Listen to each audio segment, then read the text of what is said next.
HP equal to 746 what.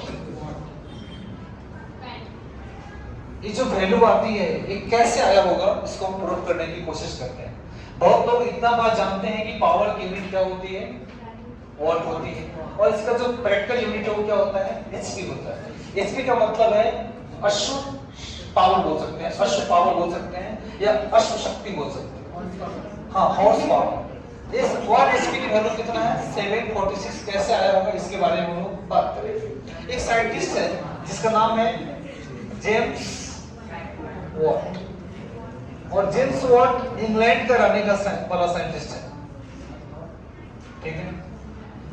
James Watt ने एक अपने प्रयोगशाला में, अपने लैब में क्या किया, एक कंटेनर में कुछ सामान रखा, मास रखा, जो 550 एलवी था।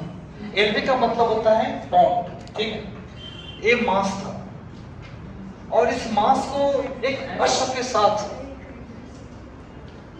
साथ क्या किया, इसको बांध दिया, और अश्व ने इसी मास को ऊपर उठा दिया।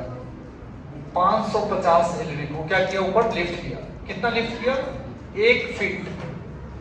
कितने देर में, 1 सेकेंड।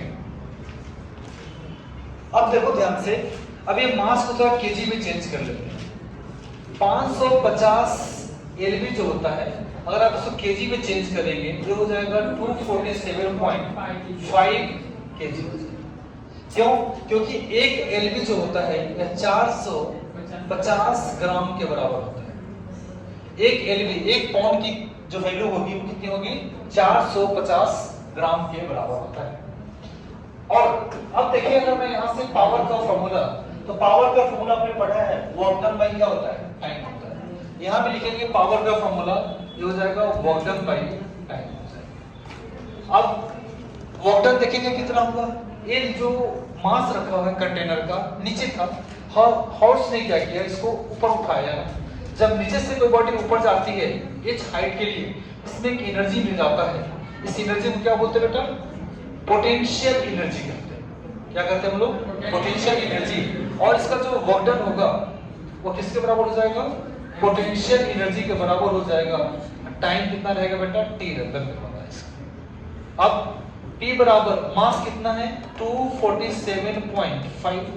जी की वैल्यू आपको यूज करना है 9.8832 इनटू h कितना है, हाइट 1 फीट दिया हुआ है। तो 1 फीट जो होता है, 1 फीट की वैल्यू 0.3048 मीटर होता है।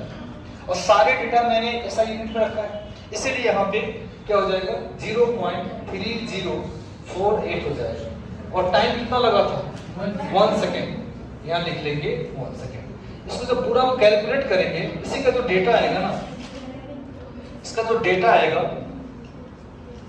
कैलकुलेट करने पे, ये आएगा आपको 746 जूल पर सेकेंड। इसी को हम लोग वॉट भी बोलते हैं। ये बताइए, जो पावर था कितने का था, एक हॉर्स का था ना बेटा, इसलिए क्या हो जाएगा, 1 हॉर्स, 1 हॉर्स पावर हो गया कितना, 746 जूल पर सेकेंड। या इसी को लिखेंगे 1 HP इक्वल टू 746 वॉट।